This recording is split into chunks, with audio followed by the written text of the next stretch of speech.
Hey folks, so today's going to be my review of the Urban Decay Jean-Michel Basquiat palette. This is the Tenant palette, which is the one that I've been using for the past week. If you're new to my channel and you're not familiar with what I've been doing, basically I do one palette a week series where I use one eyeshadow palette for 5 different looks, and then on the end of the week I do a review and my thoughts on it.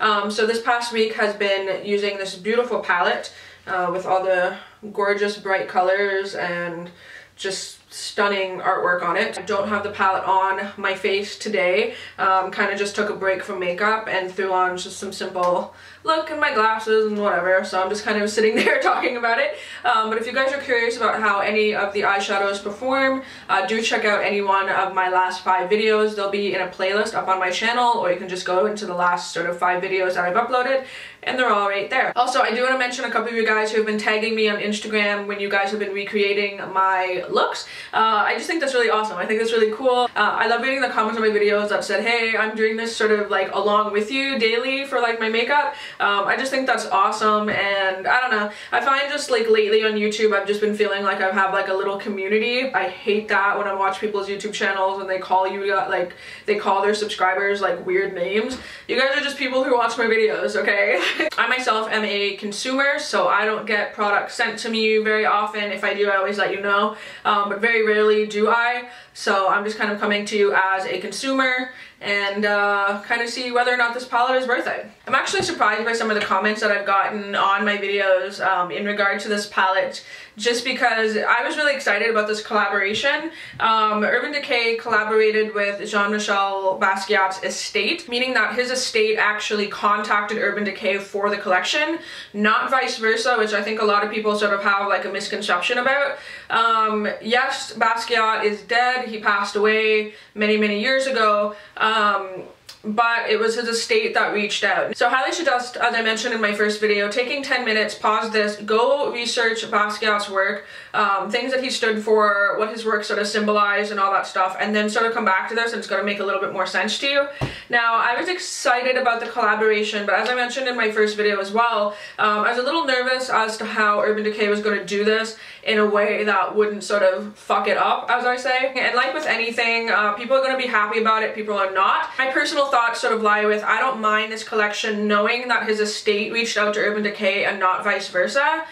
They contacted a makeup brand that said, hey, we like what your makeup brand stands for, we want to do a collaboration, we have the copyright to his works, let's get together and make this collection. However, there's a little bit of controversy which I'm going to touch on just because it pisses me off. So for those of you that don't know, Basquiat was an American artist, and he's from, I believe, a Haitian background, so a lot of his work touched on sort of black issues as well as I think Egyptian issues and African issues. So I guess some of the controversy lies in the fact that Urban Decay didn't use a black model in any of the promotional pictures for this collection, which I find personally really fucked up. I just think that there's so many beautiful models from so many beautiful cultures that it's like, why couldn't you have used that? I don't know, just kind of how that whole thing worked, but I remember seeing it and kind of went, it's kind of irritating that that's not the road that they went down.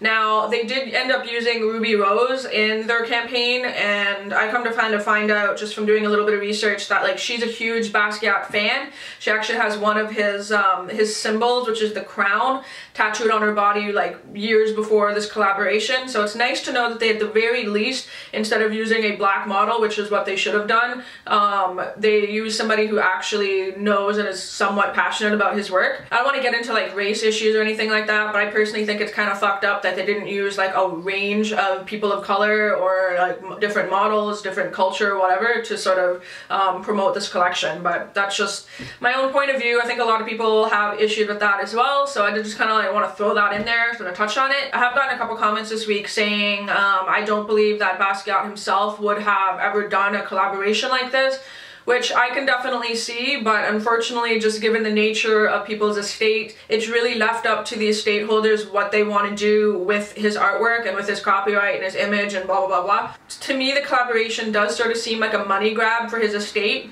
But in the way, people of a younger generation now are at very least seeing this palette and going, hopefully going, you know, who is this person in collaboration with?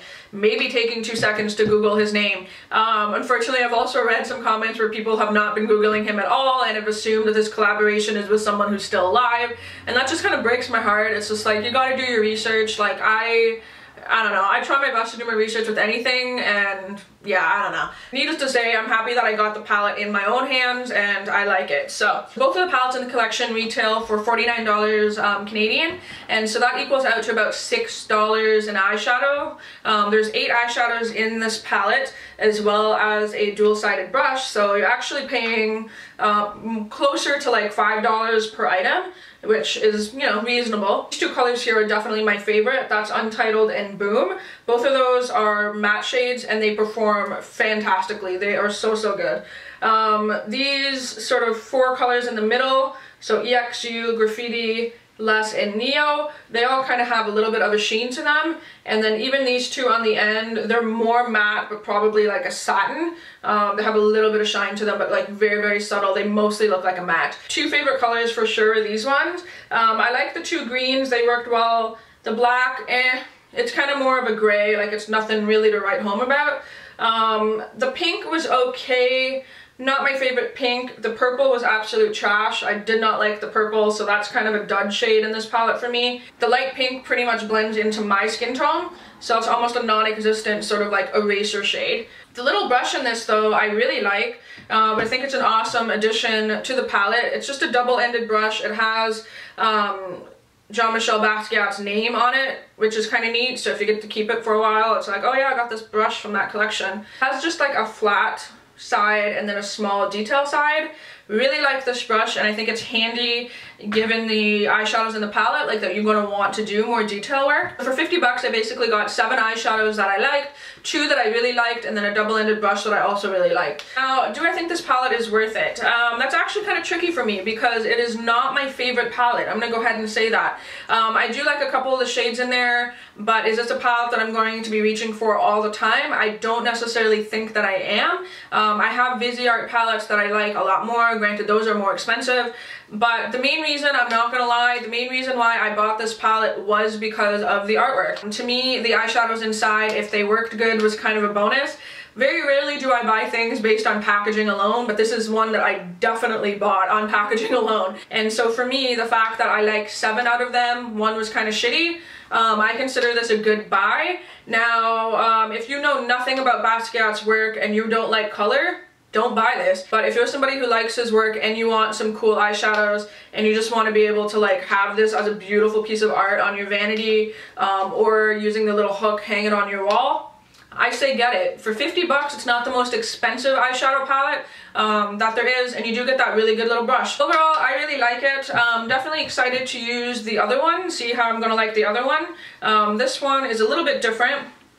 It opens like this, and it has more of the neutral shades as well as a brush, which is somewhere. It's a beautiful piece of artwork as well. I will mention that both of the palettes have a canvas feel, as well as parts of the artwork are actually like raised. So they just, oh, they feel so nice, they look gorgeous, and it's just, oh, they're little pieces of art, which I definitely think is really cool. That I really like about this collaboration. I think it's a fantastic way that they approach the packaging for it. I've never seen palettes, in my opinion, that are this beautifully done with actual pieces of artwork. So yeah, I think that's really cool. How do I recommend this palette? For 50 Canadian dollars, I say yes, especially for those blue shades. But again, you have to take a step back and look, do I need this palette? I personally didn't necessarily need it. I bought it and I'm happy I bought it. So as always, I try to just promote being a conscious consumer. Look at your funds, look at your life. Do you need this? You're gonna be the one that decides whether or not you need something. But it is pretty good given the shades in there. It's just if you're looking to buy it for that purple shade, I don't recommend it because it is kind of a dud. That wraps up my review of the Urban Decay Jean Basquiat Tenant palette.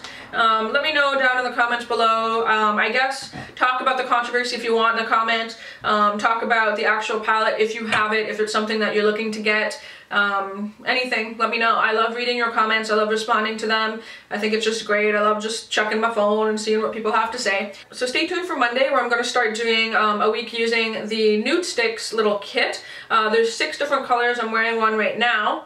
And basically I'm going to be doing eye looks based off of the lip colors, which is a little bit of a different thing, but I figured why not switch it up a little bit. It'd be something fun to do.